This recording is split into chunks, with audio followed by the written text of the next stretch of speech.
Thank you very much. We had a very good meeting. We're talking about a lot of different things. Consumer prices have actually dropped. There's very little inflation. Everybody predicted a lot of inflation, very little inflation. Energy costs are down. Interest rates are probably down. They scatter, but they're probably down. Prescription drug prices are even to down. We're doing very well. It's been amazing. We had a big day yesterday. There'll always be transition difficulty, but we had in history, it was the biggest day in history, the markets. So we're very, very happy with the way the country's running. We're trying to get the world to treat us fairly. This is something that should have been done 25 years ago, and it wasn't. Should have been done 40 years ago, and it wasn't. But no president was willing to take it on, but you had to. It's not sustainable. It wasn't sustainable. And as you know, without a lot of money being added, which is a lot of money that we could add, the country is making approximately $2 billion a day. And when you think of it, we've never done that before, never come close to it. And the number is probably $3.5 billion a day. And that makes us a very strong country. But we have Scott here and Howard and some of the people that are working on deals. And the biggest problem they have is they don't have enough time in the day. Everybody wants to come and make a deal. And we're working with a lot of different countries. And it's all going to work out very well. I think it's going to work out really very well. But we're in good shape. There's no inflation. There's very little inflation. And I went 4 years without inflation, and I tariffed. I took in hundreds of billions of dollars from China and others, taxes in China. But we took in hundreds of billions of dollars a year from China, and we had no inflation, essentially. So we think we're in very good shape. We think we're doing very well. Again, there'll be a transition cost and transition problems, but in the end, it's going to be a beautiful thing. We're doing again what we should have done many years ago.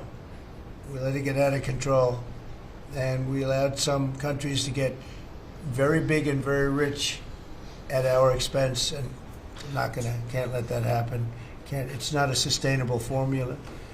So I wanted to just thank everybody at the table, and maybe I'll go around and ask some of you a little short couple of answers. Pete just got back from Panama, and he's been all over the place, and you want to give us a little report on that and whatever else you might have to say. Everyone at this table is doing an incredible job, by the way, I have to say, incredible. And the relationships it's like they're friends. They're really, the relationships are very strong, really good and really strong.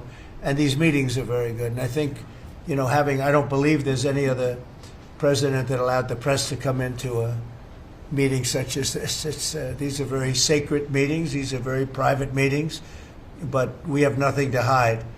And I think it's good. I think it's a good, we want to be, a word you like to use, Jeff, is transparent. So we want to be transparent, and we'll do that by starting with Pete. Go ahead, Pete. Yes, Mr. President, we just got back from Panama last night. We were at the Panama Canal with their Southcom commander ships, F-18s, troops, and signed a couple of historic deals. One which is with the Panama Canal Authority, a framework for U.S. vessels, first and free through the Panama Canal. Right. And then also a memorandum of understanding with their security minister for the presence of U.S. troops. Fort Sherman is an old U.S. base there, as well as a naval station and air station jointly with Panama to secure the Panama Canal from Chinese influence. That's something you said, we're taking back the canal. China's had too much influence. Obama and others let them creep in. We, along with Panama, are pushing them out, sir. And so we had a very successful trip there. President Molino sends his regards, very complimentary of the U.S. as he's a great ally, and I think they want the communist Chinese out, and with our troops there partnering with their forces, we've got a chance to push them all the way out, sir. We've moved a lot of troops to Panama and filled up some areas that we used to have, and we didn't have any longer, but we have them now. and I think it's in very good control, right? Yes, sir. Okay, thank you, Pete. Very good. Howard? So, so we've have so many countries to talk to. It is, it's incredible. I think Scott and I'm not sure we could ever have enough time in the day to talk to all these countries because they want to talk and they want to talk now, and they have come with offers that they never, ever would have come with, but for the moves that the president has made. Demanding that people treat the United States with respect. We're getting the respect we deserve now, and I think you're going to see historic deals one after the other. And then I'm very excited that within a week and a half, we're going to start with the gold card, and the Trump card is coming out, and we're very excited about that, and that's coming soon. So very excited. Good. Thank you very much. Good job. Linda? Well, on a couple of fronts, we have been addressing the issue of anti-Semitism on campuses. There's been some grant funding and contract funding that we've reviewed, and some canceled and some we've put on hold, waiting for that, while we do an investigation.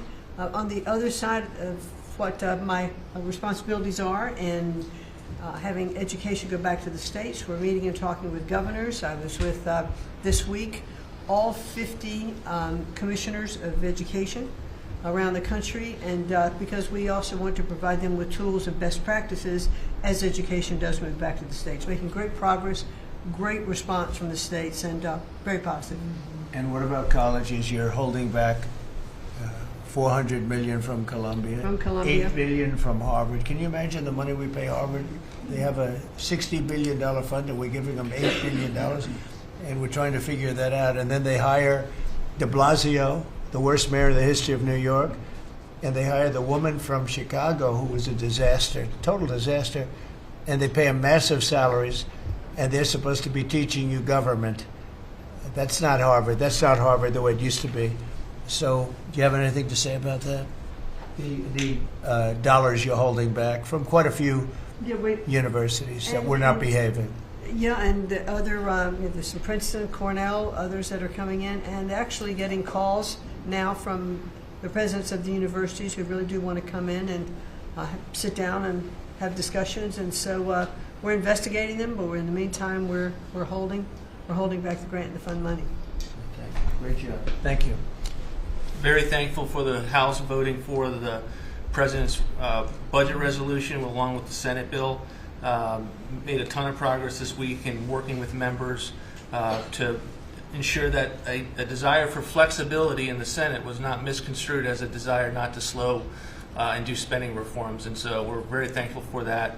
And now we can get after writing that bill, getting the President as big a package of his agenda to his desk. So very good week. Good. Yes, sir. We just got the House vote, and now we're well on our way to getting, as we call it, the great big beautiful bill. It's a beauty. There's never been a bill like this one. We're trying to get it all into one beautiful bill. It's tax cuts, regulation cuts, and many other things. The border, a lot of money for the border.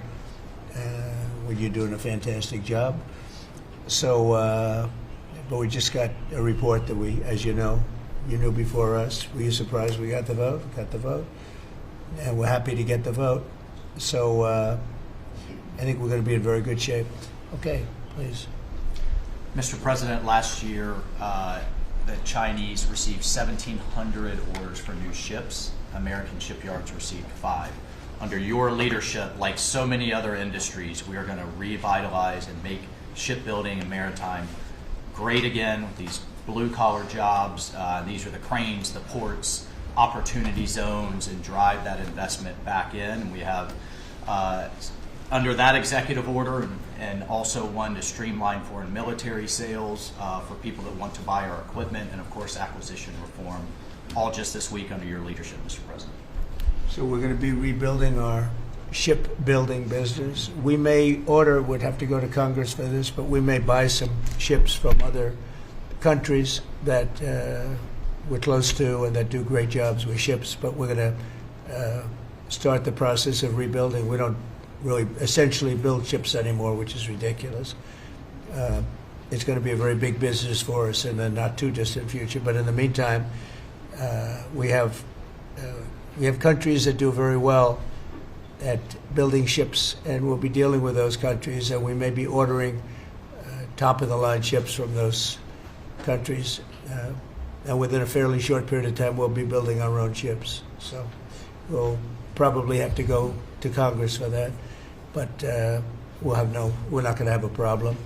Susie, thank you very much for the job you've done. Go ahead, please. I just wanted to make sure you know that this cabinet, I think, pretty uniquely collaborates and cooperates and works together to accomplish all that you've asked them to do, and I think they deserve a lot of credit for that. True. You're doing a great job. The chief of staff, doing a great job. Lee, go ahead. Mr. President, the Biden EPA was strangulating the economy. The Trump EPA understands it's not a binary choice. We can protect the environment and grow the economy. Working with Doge and Elon Musk, we've now canceled $22 billion worth of grants, and we have launched what is the largest deregulatory action in the history of the country, just in one agency. That's how much of a mess the Biden EPA left us. It is going to end up reducing the cost of living. It's going to create jobs. It's going to make it easier to purchase a car. It will be easier to heat your home. We're proud of this effort. The effort that we have is fulfilling the mandate that you earned from the American public. Clean air, land, and water for all Americans, unleashing energy dominance, permitting reform, advancing cooperative federalism, making America the AI capital of the world, and bringing back American auto jobs. When you called me that day asking for me to take this position, I was honored. And you were very specific and clear in what you wanted us to accomplish. We understand our mission, and at the Trump EPA, we're going to make you proud. Great job. You're doing a great job. And you have a lot of applications for approvals for power plants, which are going to really power the regular plants, and they're going to be right next to each other because we can't rely on our grid. It's old and it's tired, and it's very subject to being attacked, whether by rain or by bombs or by anything else. And we're letting people build their own power plants, and these are a lot of them being built with the AI and beyond the AI chips, and we're letting them build their own power, and never been done before, and we're going to get it done quickly and approved quickly as part of a plant. They'll have a sort of be their own power company, and it's very exciting. They couldn't believe it when I told them that. I said, we're going to get you the approvals very fast as part of your regular plant. You're going to build electric producing plants, and it's very exciting. And they're able to do it very quickly and very well, and you made it possible. Thank you. You have a lot of applications for some of the biggest plants that have ever been built in the world. These are serious plants, aren't they? Huh? Approved. We are open for business. Working with Secretary Burgum, Secretary Wright, we are going to make you proud. Good. Sean? First off, Mr. President, it's Brooke's birthday today, so she keeps getting younger, so happy birthday to Brooke. Thank you. I want to thank you as well for the shipbuilding at EO. Again, to build ships, we also need mariners to sail those ships. I was just up at Kings Point for the Merchant Marine Academy a couple days ago, and we have some of the greatest young men and women who are learning how to be mechanical engineers, to rebuild and fix the engines on those ships, but also how to sail ships. I would tell you that over the past decades, this academy has become, it needs some love. It's been a little bit dilapidated. We have to invest in sailors, and I appreciate you taking the initiative. To be a global power, we have to build ships and have sailors to sail those ships. These are the very people that help Pete should we come into points of crisis to support the military. So thank you for that. Number two, the last administration announced 3,200 projects, big, beautiful roads and bridges. Most of them are good. But they announced them, they didn't sign a grant agreement. 3,200, so the money doesn't go out the door to build the infrastructure in the country. And it's fun to do an announcement. It's actually the harder work to put together these grant agreements. So we're doing the work right now at DOT to get these grant agreements done and build the projects. Most of them are good. And they also put in all of this green and social justice requirements on roads and bridges. We're pulling all that out and putting the money toward the infrastructure, not the social movement from the last administration. Good steel, right, as opposed to green paper mache. Good, thanks, great job. Sir, first, we are, I would say, more than friends. We've all become family. And I think that what you have assembled in your vision is a turning point and an inflection point in American history. And so just being a part of that is the greatest honor. So thank you for that. And again, just the relationships here and the honor and respect we have for each other is a reflection of you and your leadership. So I just wanted to say that first. The second thing I want to say is that on behalf of the farmers and ranchers, food security is national security. We have to be able to feed ourselves. And your idea of using tariffs along with deregulation and tax cuts, but your idea of using tariffs to ensure that we are putting forward and putting America first, no one understands that better than our farmers and our ranchers. But having said that, emerging from 4 years of Biden with a 30% increase in inputs for our farmers and ranchers, with an almost $50 billion trade deficit. When we left the first time, it was zero, meaning that they are hurting. So the period of uncertainty we're in, they know that your vision will move us into an age of prosperity for all Americans, but for my people, for the farmers and ranchers, unlike any they have seen before. And I think they are really, really excited and so grateful for your leadership. But also, you have never failed to say that you have the backs of our farmers and our ranchers. It was the first phone call that I had after I was voted with the Senate, and that message just resonates with almost an 85% support of you in the last election. They're with you.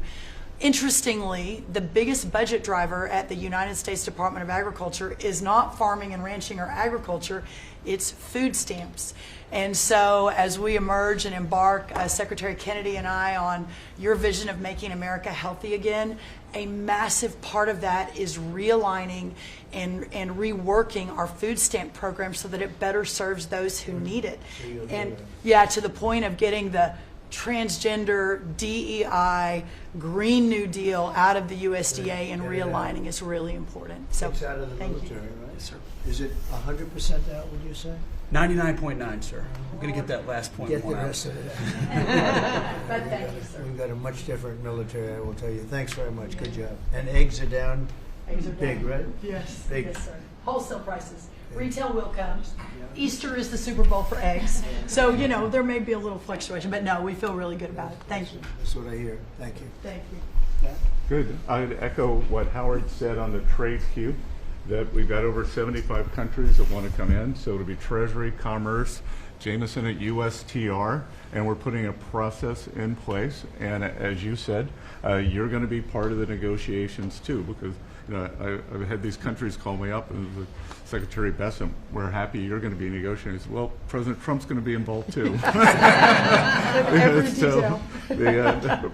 bring your best deal on the budget. It's moving quickly in the House and the Senate, thanks to your leadership. We're also going to have debt ceiling in there, so we're going to get an increase in the debt ceiling. So, and that will be the done and dusted for Part of the bill that we just got to vote on today. So part of the bill. It'll be done and dusted for 2 years. We won't have to worry about that. And then I gave a speech yesterday to 1,400 small and community bankers, and they were so happy to hear from your administration. And I told them Wall Street's done great for the past 4 years, 10 years, 20 years. It can continue doing great, but it's Main Street's turn now, and it's those small bankers through deregulation, through emphasis on Main Street, your Main Street agenda, bringing back jobs, that is going to power the smaller communities. And then finally, the bond auction went very well yesterday. We had a lot of foreigners show up as the support, showing that the U.S. is still the best place to invest. The inflation report, as you said, was quite good. And energy prices are down more than 20% since January 20th. Amazing. that's great. Very good. Good numbers. Great number. Thank you. Yeah.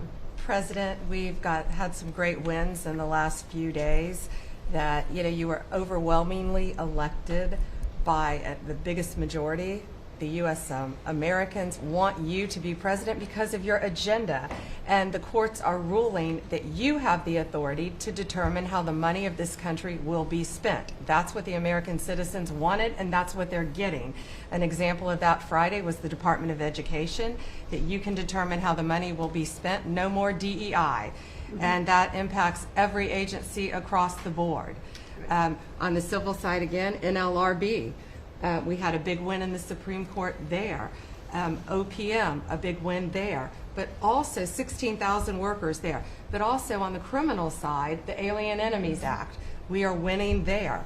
And you know, your directive to me was to keep America safe, and that's what we're doing. Whether it's the alien enemies, all of these gangs, and they are enemies of our country.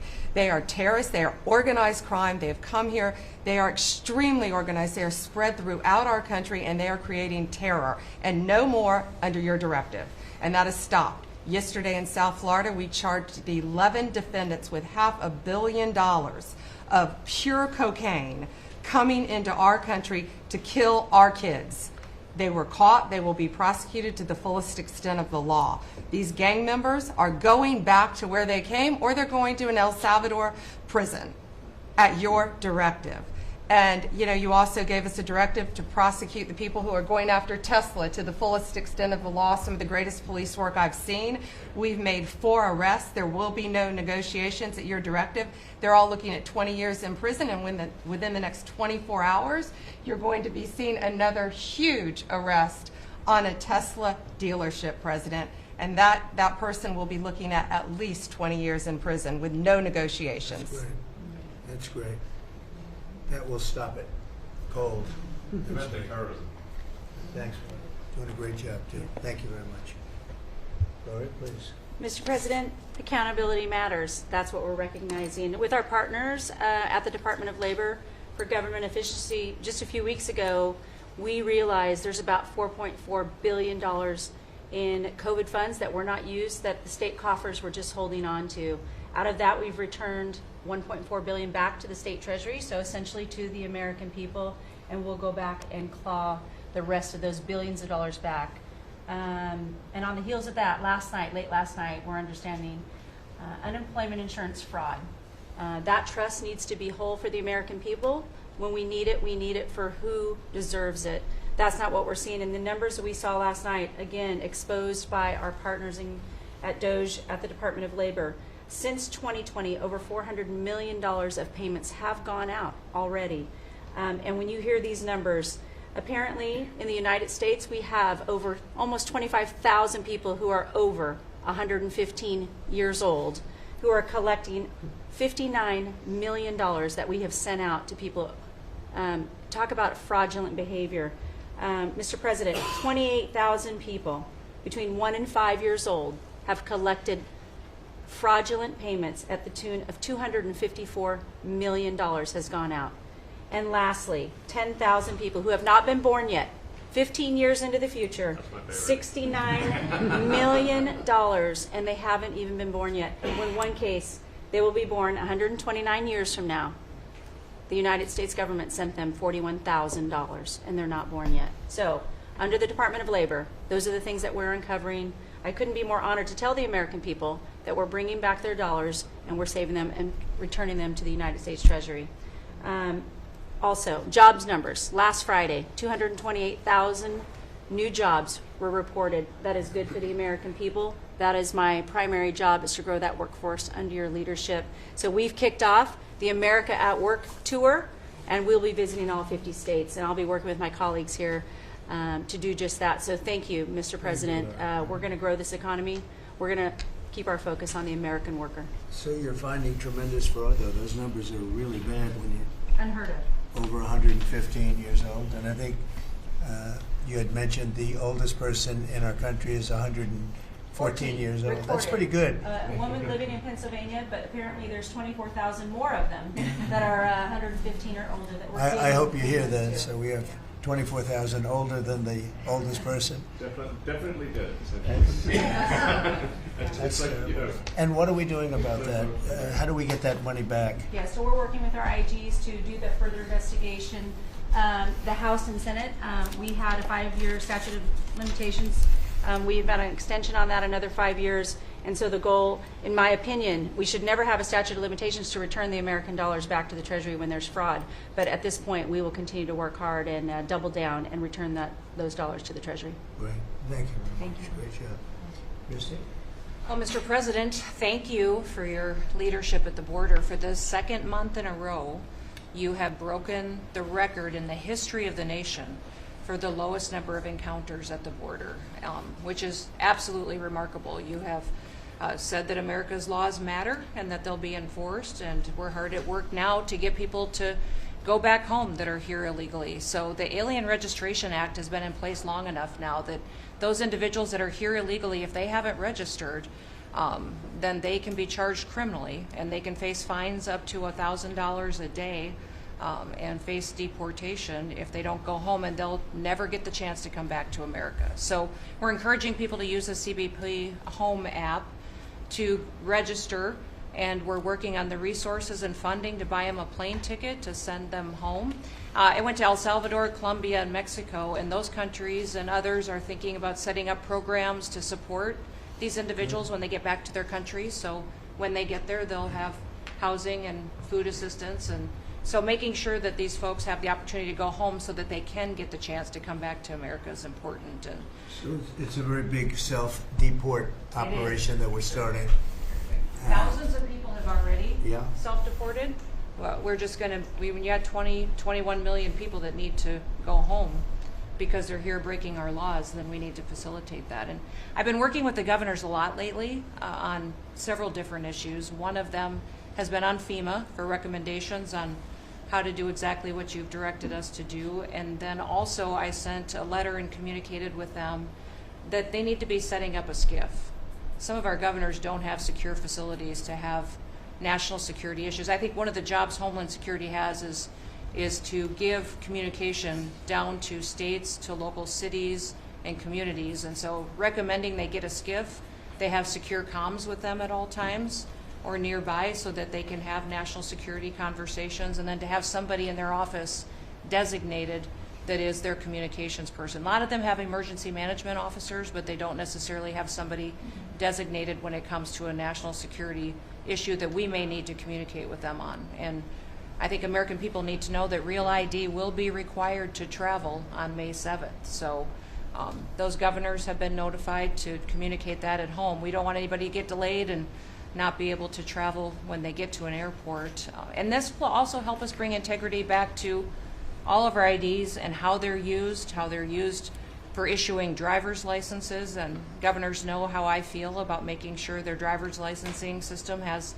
integrity, because a lot of people use their driver's license to vote. And the backbone of our country and the foundation is election integrity. So we're giving all those directions to our governors and communicating that so they can lead on it as well. And we're going to work with people so that if they go out in a nice way and go back to their country, we're going to work with them right from the beginning on trying to get them back in legally. Is that right? A chance to come back. So it gives you real incentive. Otherwise, they never come back. They'll never be allowed once a certain period of time goes by, which is probably going to be 60 days. We're also going to work with farmers that if they have strong recommendations for their farms for certain people, we're going to let them stay in for a while and work with the farmers and then come back and go through a legal process. But we have to take care of our farmers and hotels and various places where they need the people. And we're going to be working with you very carefully on that. So a farmer will come in with a letter concerning certain people saying they're great, they're working hard. We're going to slow it down a little bit for them. And then we're going to ultimately bring them back. They'll go out, they're going to come back as legal workers. Okay? Yes, sir. Thank you. Which I think will be I think it's very important to do. Okay, thank you very much. Great job. Jameson, I watched you testify for the last couple of days. You're on every night at 3 o'clock in the morning. And you did great. You were fantastic. Thank you very much. It's just what I like to do for fun, sir.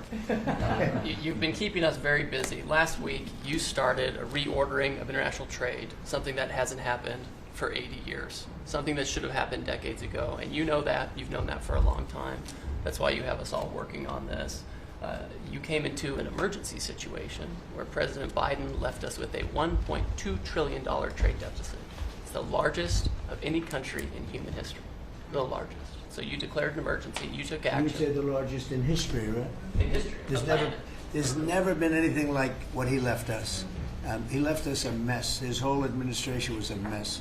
So go ahead. So you declared an emergency, you imposed a trade action, so now you have a tariff on the world, it promotes U.S. manufacturing, it protects U.S. workers, and you've also given room for negotiation during this time so we can open export markets for our farmers and other producers and American workers. And this is why the unions vote for you, this is why the workers vote for you, this is why the families want you to be the president, because you're standing up for American workers and American communities. We've had countries come in over the past couple of weeks that represent more than half of global domestic GDP, more than half. That's who's coming in to talk to you and to your advisors about how to have reciprocal trade, how to have fair trade. Would have happened without you. Thank you very much. Great job.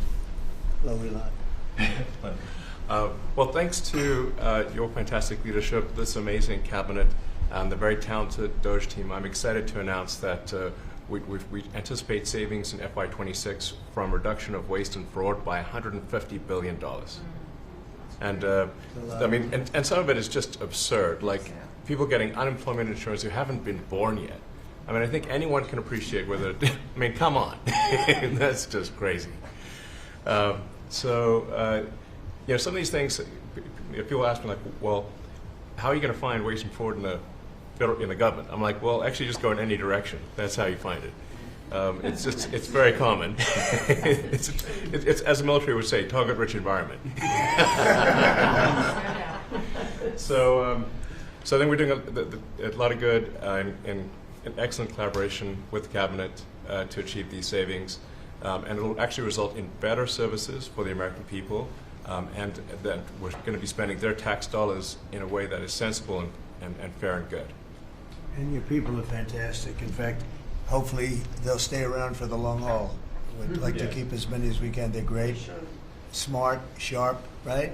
Finding things that nobody would have thought of. Very computer savvy. Yeah.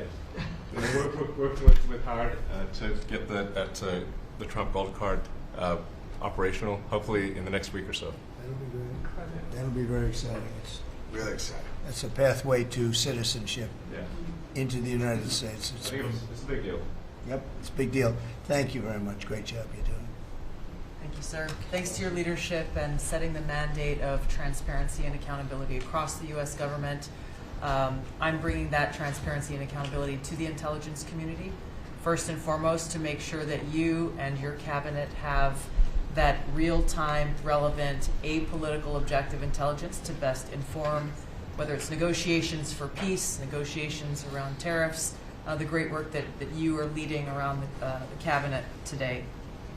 Secondly, working with Department of Homeland Security and the FBI to increase our information sharing to achieve your goal of countering the narcotic trafficking and our ability to go after cartels now designated as foreign terrorists. I met with the National Sheriff's Association this week, being able to work to make sure that the information that they are getting on the ground, that local law enforcement is getting on the ground, is being fed back up through to our National Counterterrorism Center, and that we have all of the federal agencies, state and local law enforcement, all on the same page as we are working to make our country safe again. And lastly, sir, as you know, declassification and rooting out weaponization and politicization of the intelligence community is a huge priority. You know more than anyone else the very dangerous and negative consequences of that. I've got a long list of things that we're investigating. We have the best of the best going after this. Election integrity being one of them.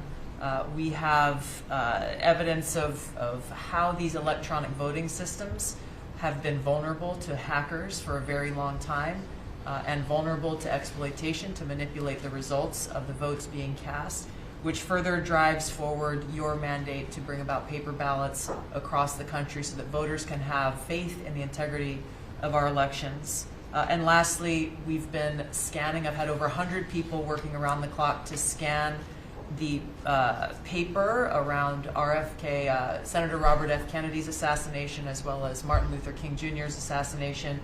These have been sitting in boxes in storage for decades. They have never been scanned or seen before.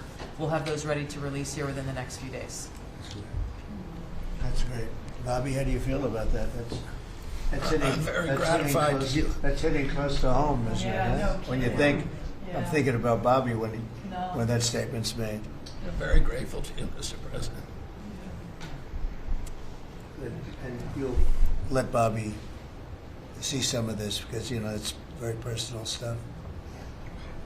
But it's time. I've asked him, and his response is, put it out. The world needs to know the truth. And his uncle that's been out, and anything that hasn't been out, they can go to your offices and see, right? Everything that we have within our possession, it's either online or it's physically at the National Archives and Records Agency. We also have hunters going out, Mr. President, and looking in the storage lockers at FBI and CIA and other agencies, specifically to find if there is anything else that has not been reported. We're actively going out and trying to search out the truth. Okay. Yeah, we want to get it all out. Yes. 100% good. Thank you very much. Good job, Phyllis. Mr. President, on behalf of America's manufacturers, I want to thank you for standing up to the Chinese Communist Party and fighting for our main streets, for our workers, and for those that make things in America. I'm out on a Made in America manufacturing tour, and as I go across the country, people are grateful to have a president who's not just fighting on the tariffs fronts, but to get inflation down, to create jobs. After Biden destroyed 110,000 manufacturing jobs in just his last year, you've already brought back thousands and thousands of manufacturing jobs. So the American worker is grateful. Main Street is grateful for you. And at the agency level, we're making sure that manufacturers have access to the capital they need, but we can't do that if we're not fighting fraud. So we've modified our loan applications to have citizenship verification, to make sure we have birth dates, common sense principles around lending that the Biden administration had waived. They waived $450 million of fees in 1 year. We're restoring that for the American taxpayer. And the American taxpayer, as tax day approaches, April 15th, they need to know that this cabinet, this administration, and thank you Elon Musk and Doge for fighting for the American taxpayer to make sure that their hard-earned dollars are well spent, that they have a return on investment for this country, and that we're fighting for them just as you are every single day. So thank you, Mr. President. Thank you very much. Mr. President, we are working at HHS to advance your agenda to make America healthy again.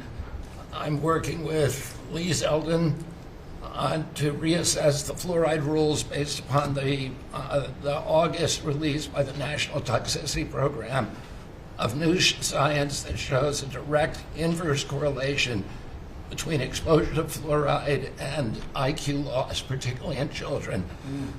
Lee and I were in Utah this week, to announce that Utah became the first state in the country to ban supplemental fluoride. I'm working with Brooke on and governors now in 24 states who are advancing MAHA legislation to get soda pops off of the food stamp program, off the SNAP program. We've launched Operation Stork Speed to get the bad chemicals out of baby formula. We're working with governors across the country to get good food into the school lunch programs and to get rid of food chemical dyes and other bad chemicals that are in our food. We've shown now that this directly affects academic performance, violence in the schools, and mental health, as well as physical health. We are working with governors across the country to get cell-to-cell or bell-to-bell legislation to restrict the use of cell phones in schools, which again dramatically impacts academic performance. Today we announced a dramatic reduction in animal testing at NIH and FDA. We're going to switch over to AI, which we've now found is much more precise in identifying the impacts of toxics in various products. We're working with Elon, who's done an incredible job to eliminate the redundancies and to streamline operations at all the health agencies and to calibrate our trajectory to your agenda of making America healthy again. And finally, on the CDC has done an amazing job at getting the measles outbreak under control. We have about 680 cases now in 22 states, compared to the same outbreak in Europe, which is 127,000 cases and 37 deaths. Our numbers in this country have now plateaued. And I want to thank CDC for that. And we're trying to refocus the press. We've had 3 measles deaths in this country over 20 years. And we're trying to refocus the press to get them to pay attention to the chronic disease epidemic as you've asked us to. We have now 38% of American youth are pre-diabetic. This was unknown 30 years ago. Every child that becomes diabetic, there should be a headline about them. We have 100 million adults who are pre-diabetic or diabetic. And we have, we have now, the autism rates have gone from now, most recent numbers we think are going to be about 1 in 31. 1 in 12, so they're going up again. From 1 in 10,000 when I was a kid. And we are going, at your direction, we are going to know by September. We've launched a massive testing and research effort that's going to involve hundreds of scientists from around the world. By September, we will know what has caused the autism epidemic, and we'll be able to eliminate those exposures. So big. Think of that. So it was 1 in 10,000 children had autism, and now it's 1 in 31. Not 31,000, 31. That's a horrible statistic, isn't it? And there's got to be something artificial out there that's doing this. So you think you're going to have a pretty good idea, huh? We will know by September. There will be no bigger news conference than that. So that's it. If you can come up with that answer where you stop taking something, you stop eating something, or maybe it's a shot, but something's causing it. It can't be from 10,000 to. Can you imagine that, Marco? That's a big number. Thank you very much. You're doing great. Thank you, Bobby. Please, Doug. Well, Mr. President, one of your primary administration goals is to make sure that we unleash American energy, and of course the strategy behind that is when we do that, it helps make it more affordable for all Americans. Energy isn't just industry, it is the foundation of every other industry, whether it's food, manufacturing, clothing, transportation. And then also when we've got the ability to generate and not just be energy independent but energy dominant, then we have the opportunity to sell energy to our friends and allies versus them buy it from our adversaries. And our adversaries were funding terrorism and conflicts against our allies by their oil and gas sales that were going through a Swiss cheese set of sanctions. So with your creation of the National Energy Dominance Council, over half the people at this table serve on that. Everyone has been engaged, whether it's interactions with negotiations with other countries, with putting sanctions in place that actually work, with cutting deregulation, working on biofuels, building infrastructure for transportation. There's a whole range of things that are being tackled. But when in the outcome of all that is that the Biden administration was restricting supply, you're increasing supply. When you increase supply, then prices start to come down. And we have a huge opportunity to do this. Just in interior alone, there's 500 million acres of surface, 700 million acres of subsurface, and 2.5 billion acres of offshore. And the Biden administration was trying to restrict this so that you couldn't get a timber lease, you couldn't cut a tree, you couldn't graze a cow, you couldn't develop oil and gas minerals, and you couldn't develop the critical minerals we need for our technology, for our defense industries, and to be able to help us win the AI arms race against China. So we're opening up this, and with your executive orders and your work, we've on Tuesday, historic day, you ended the war on beautiful clean coal, which has been going on since Obama took office. China gets 60% of their electricity from coal.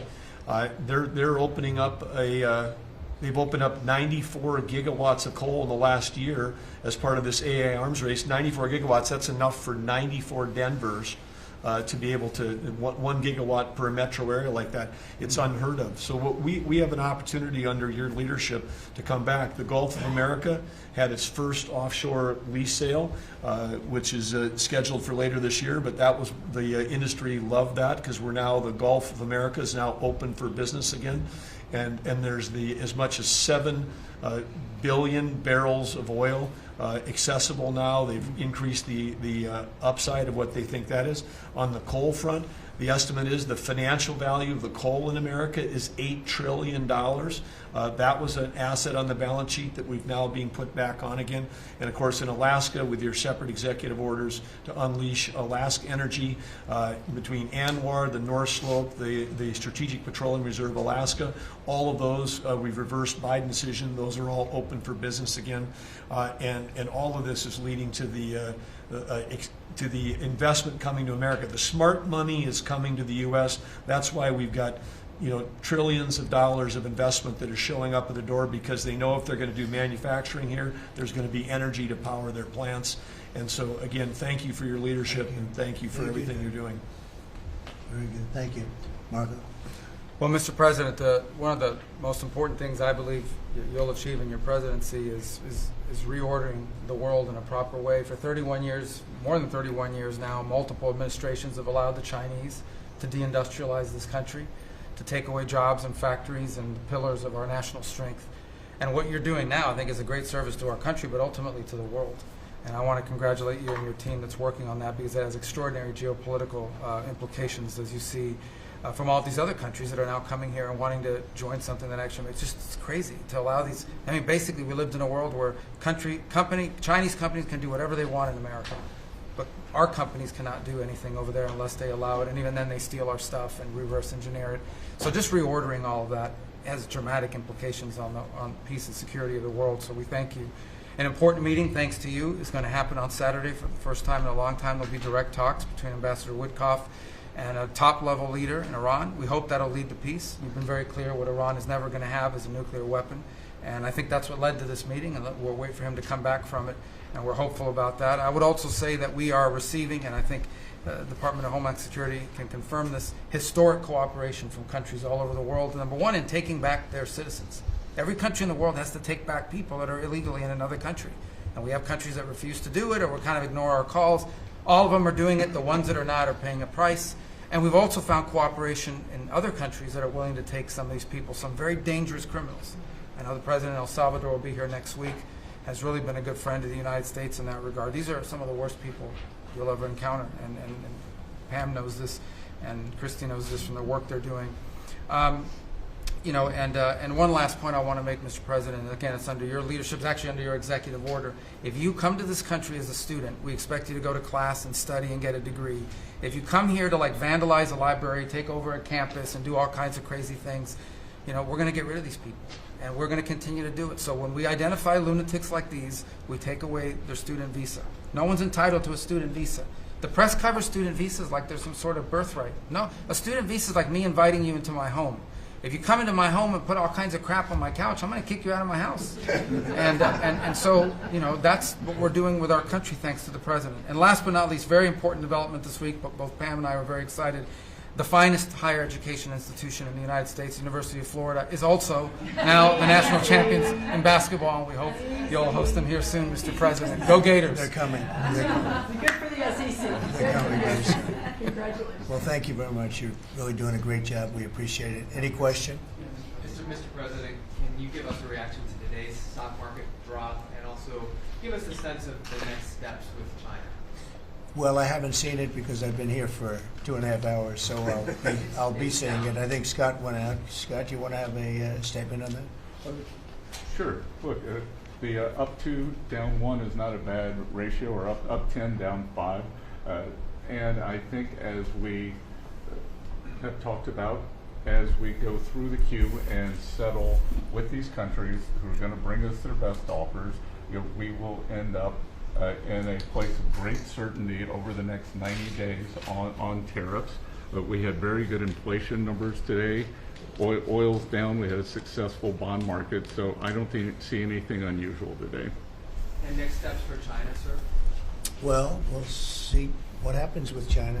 We would love to be able to work a deal. They've really taken advantage of our country for a long period of time. They've ripped us off beyond nobody. How people stood for it, sitting in my position, is not even believable. And we're talking about many presidents, not just a couple. But they did, and all we're doing is putting it back in shape. We're resetting the table. And I'm sure that we'll be able to get along very well. I have great respect for President Xi. He's been, in a true sense, he's been a friend of mine for a long period of time.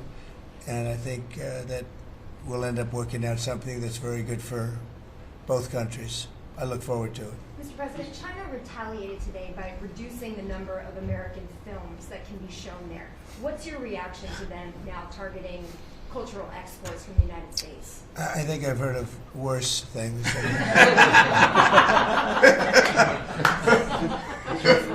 Yes, please. Also on China, the Ukrainians say they have evidence that Chinese soldiers have been found fighting for the Russians in Ukraine. Can the U.S. verify this? And if so, what does the U.S. plan on doing to China to counteract that? We'll look into it, but I think beyond that, we're really looking to get that war stopped. They're losing 2,500 and even more than that young people a week. They're Russian and they're Ukrainian. They're not American, but they're people.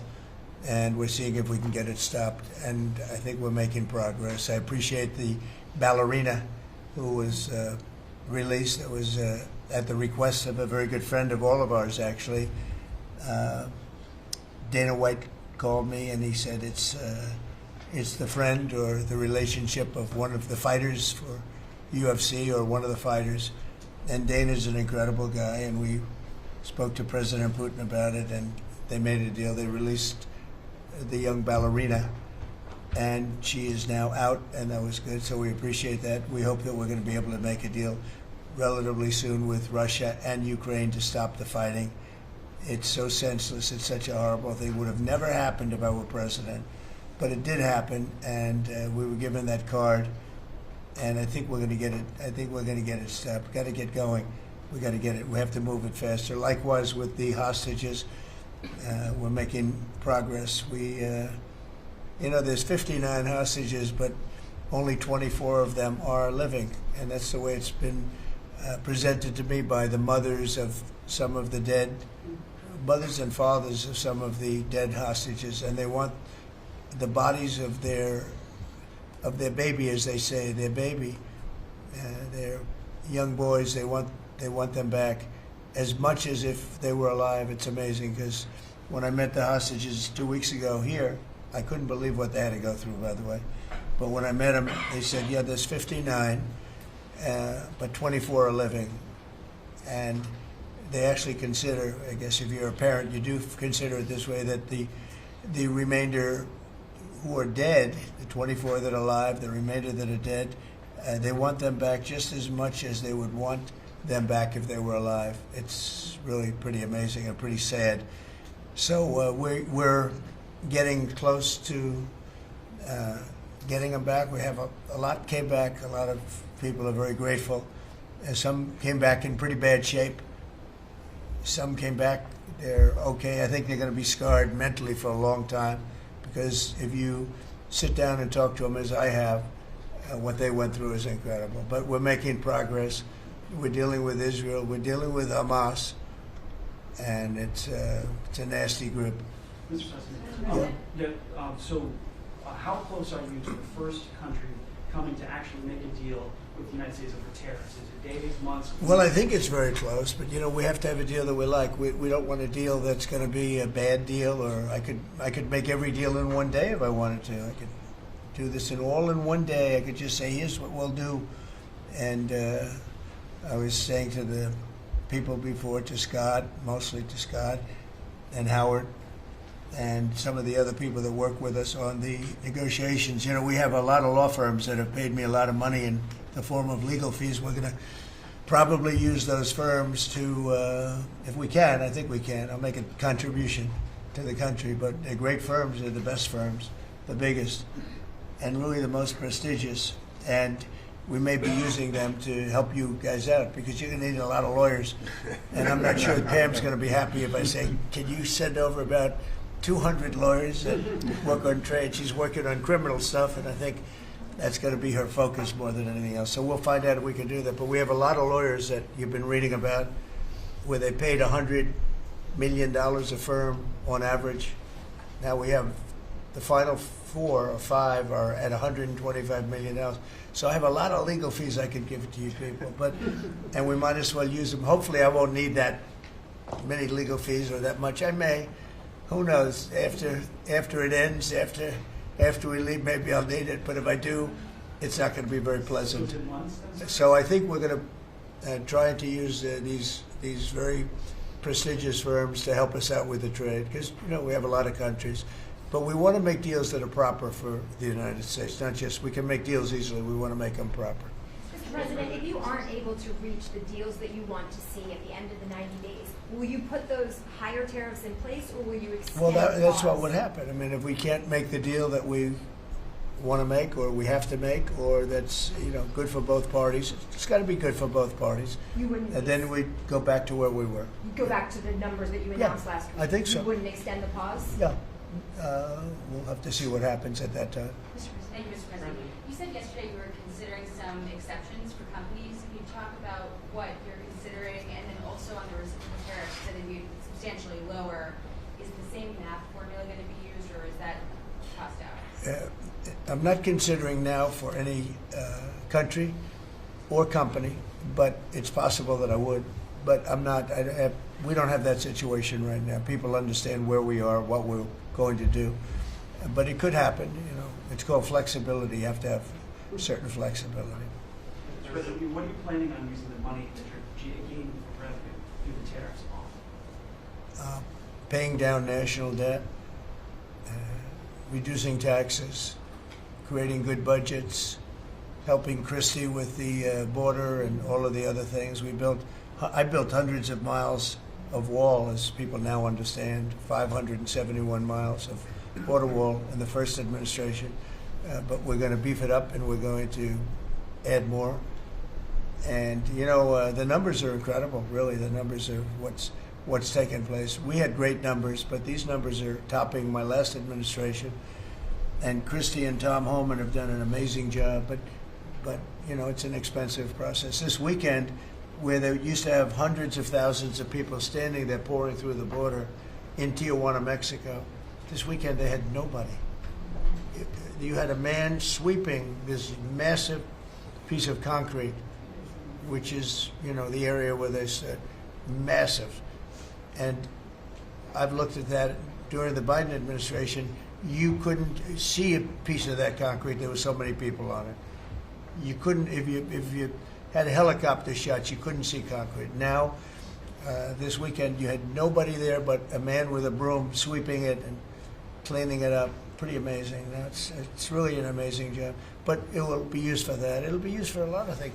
It'll be used by the Department of Justice for doing a great job. Pam is doing a fantastic job. So it's going to be used for a lot of different things. Mr. President, on the 10% tariff, is that a basement? Is that the It's a floor? baseline. Can countries negotiate that to bring that It depends down? on what they're adding. Some countries we have massive deficits with, or they have big surpluses with us, and others it's not that way. So it depends. That's why it's really they're all different. Every country is different. Some have certain advantages that others don't have, and certain things. We have China has a surplus of $1 trillion. I mean, the numbers are crazy, and others have basically no surpluses. We have some that are pretty even, but they hurt us in other ways, and we just want to get that taken care of. So everyone is a little bit different. So are you negotiating with the EU as one bloc or individual nations for the tariffs? We're looking at it as one bloc. They've been very tough, but they were very smart. They were ready to announce retaliation, and then they heard about what we did with respect to China and others, but China. And they said, we're going to hold back a little bit. They decided to hold back. I thought they were very smart. Look, the EU is very smart, but they really have taken advantage of the United States. They were formed for the purpose of taking advantage of the United States. And I don't blame them, and I don't blame China. I don't blame anybody. I blame the people that were sitting at that desk in that other beautiful Oval Office for allowing it to happen. Many presidents I blame. They should have never allowed it to happen. And I'm doing something that a lot of them wouldn't want to do. But I'm here, I do those things, and we're going to make this country great again. We were taken advantage of by almost everybody. I sat back in the last administration. I would actually read them. I don't have to read them now. I know them so well. I would read some of these documents that were signed, deals, and I said, who would do a deal like this? Who would do it? You've seen it, Elon. Yeah. I'd look at deals where it's so one-sided. Even we have a deal with Japan, and we get along great with Japan, and we had the Prime Minister here. He was fantastic. As you know, Abe was great. Shinzo was great. He was a good friend of mine, unfortunately no longer with us. But we defend them, but they don't have to defend us. I said, that doesn't sound too good. But we have a deal, a defense deal. We pay hundreds of billions of dollars to defend them. But if for any reason, in other words, we pay all the money. They don't pay anything. But if we're ever attacked, they don't have to do a thing to protect us. I said, well, that sounds like a wonderful deal. So that's just one out of thousands. And I just wonder who did this. And it's people that either hate our country or didn't care, an expression that you use. I think it's really a lot of them didn't care. It's just hard to believe how bad they are. Now that's a little bit of a defensive deal, but I'm talking about trade deals, the same thing. They're so bad, you would say, how come? And even when I'd renegotiate, like I'd go to a country, they'd give me everything I asked for. I said, why didn't somebody ask for it like originally? They give me everything. I think when they were negotiating, they didn't care, or they didn't ask, or they were shy, or they were very stupid, or they hate our country. Yeah, go ahead, Jeff. You were speaking about Japan. Can you clarify what your vision is for U.S. Steel? You referenced it yesterday. Yeah. There's some questions about what you actually want to see Sure. happen Look, with that. U.S. Steel is going to do very well now because of tariffs, and I don't know why they even need a deal. But the only thing is, U.S. Steel, if you go back 80 or 90 years, that was a behemoth in this. That was our biggest, most. If we were around, we would have been very proud of it. Today we have different types of companies that are big. Google, it's not the same as U.S. Steel, and I love Google, and I got to like the people that run it. They're very capable people. They didn't like me so much in the first administration, but they like me a lot now. I don't know what happened, but I like them. But I think they would be the first to admit when I envisioned. You look at some of those steel factories from 90 years ago. It was a different kind of a country, but they were miles long. Today you see just empty hulks. Those hulks are going to be filled up very soon because of what I'm doing with tariffs. It was a different kind of a thing. But if I didn't do that in the first term, my first term, if I didn't put tariffs on, we would have, because China and others were dumping steel, billions of dollars of steel. Our steel companies were all closing. Every fact, we wouldn't have one steel plant open, and now we have a steel industry that's doing very well. But soon it's going to be thriving, really thriving, and those factories are going to be filled up. But more importantly, they're going to build brand new ones. Nucor and so many other companies call me. Nucor being a big steel company, they're building massive new steel plants, and it's great. And likewise, car companies. We have many, many car companies. 3 of them. I'm not looking to hurt Mexico, and I like Mexico. And by the way, I think the new president is a terrific person, a fantastic woman. We've had many conversations. She's a very elegant, just a fantastic person, and she's been very nice, very, very nice. But I'm not looking to hurt them. But we have 3 car plants that were under construction in Mexico. They stopped constructing, and now they're going to build in the United States because of tariffs. See, we should have never let this happen because whoever it was that was president at the time, we lost 90,000 plants and factories since NAFTA. 90,000.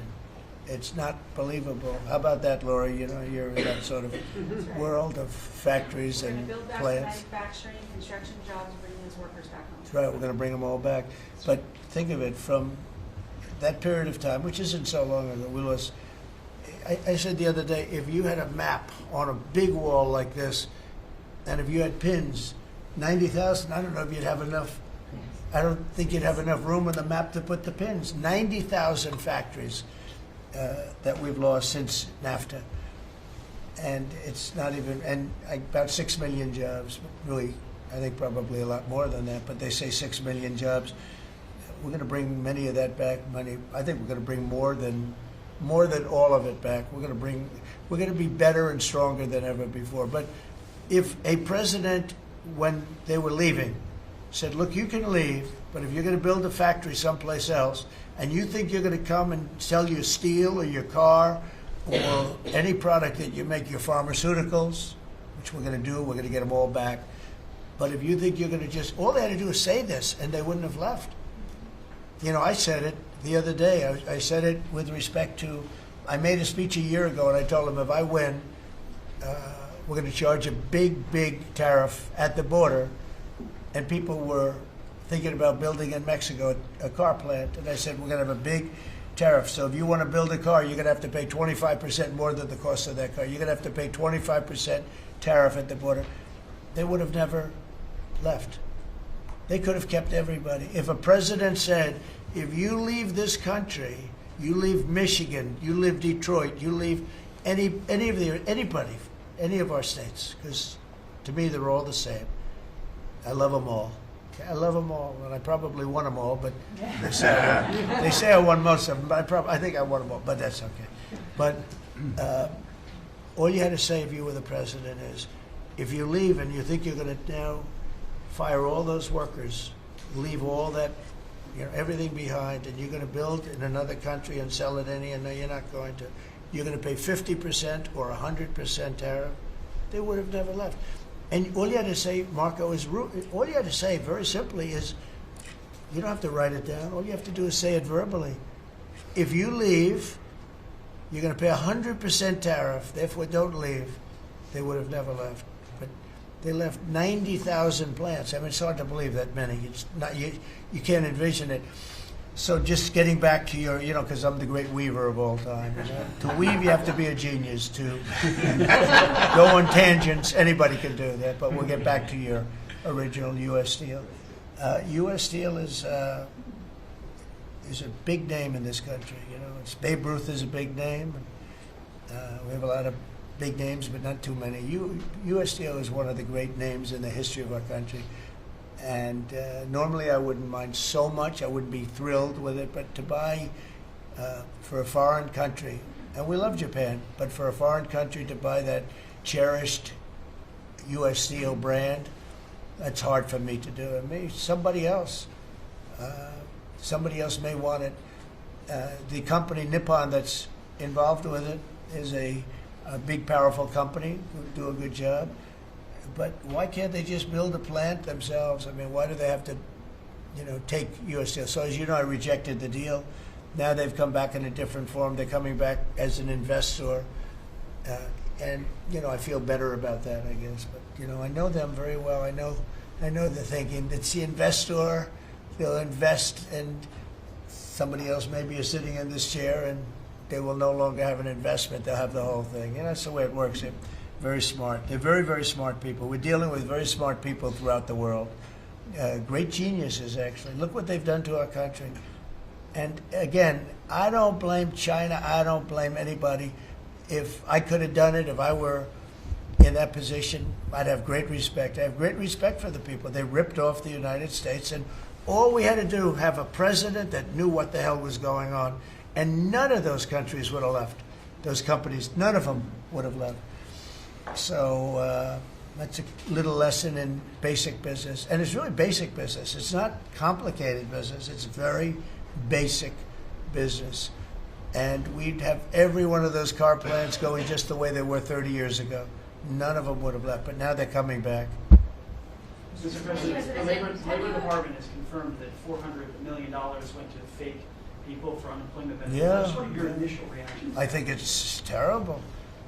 I just heard it from Lori, and I appreciate it, and you heard it from Elon's people, right? That's right. Elon's done a fantastic job. Look, he's sitting here, and I don't care. I don't need Elon for anything other than I happen to like him. But I'm telling you, this guy did a fantastic job. I don't need his car. I actually bought one because, and they said, "Oh, did you get a bargain?" No, I said, "Give me the top price." I paid a lot of money for that car. But honestly, he makes a great car. You know what I do with it? I let the people in the office drive around in it. Margot and Natalie, they're all, Chamberlain, they're all driving around the most beautiful car. It's gorgeous. But I did that as a sign of, just a show of support. Numerous people have done that. Just a show of support. Because, you know, he's done a fantastic job, but he hasn't been treated properly. Hasn't been treated properly. Yeah. Mr. President, can you talk to us about your communications with China? Has President Xi reached out at all since the tariff? Well, I don't want to say who's reached out. I just say that I think it's going to work out, hopefully well. Including TikTok? They're very big. It's hard to get over, if you're me, what they've done to our country. They've destroyed our economic base to a large extent. The good news is we're very vibrant, and we're going to get it back fast. We already have. Look, we're making $2 billion a day now, and during Biden, we were losing $3 billion a day. Biden was a disaster. He was the worst president in the history of our country. And you know, to me, worse than that, because the money you can make if you have the right guy in this position, worse than that was what they did on the border. By allowing the jails of the world, not South America, all over the world, to be opened up so that we take everybody from Africa, Asia, South America, Europe, the bad ones. They opened up their jails and they dumped them in the United States. And now this beautiful young woman who seems to be, boy, she loves what she does, though. I think she loves what she does because she's a patriot. She hates to see it. And Tom and all the people. But for us to spend, you know, hundreds of billions of dollars, this is just, I don't know. They either hated the country. Who would do this? Who would want millions of people to pour through an open border? We have no idea who the hell they are. And just walk right through. And half of them, whether you like it or not, you could look at them and you could say, they are not going to help us. These are some rough people. But they'd empty out their jails, and they'd empty out their mental institutions, insane asylums, and they let them into the United States of America. And inflation we can fix, and all of the other things we can fix. We'll get it going. But this is something, it's such a horrible thing, and it's really hard. You know, we have to do deportations. Now we're doing self-deportation. We're coming up with all sorts of ideas. And they must have known it's not going to work out well. And, you know, we want people to come into our country, by the way. We need them badly for the jobs. But we want them to come in legally. They have to come in legally. They have to show that they can love our country. Thank you very much, everybody. Thank you. Mr. President,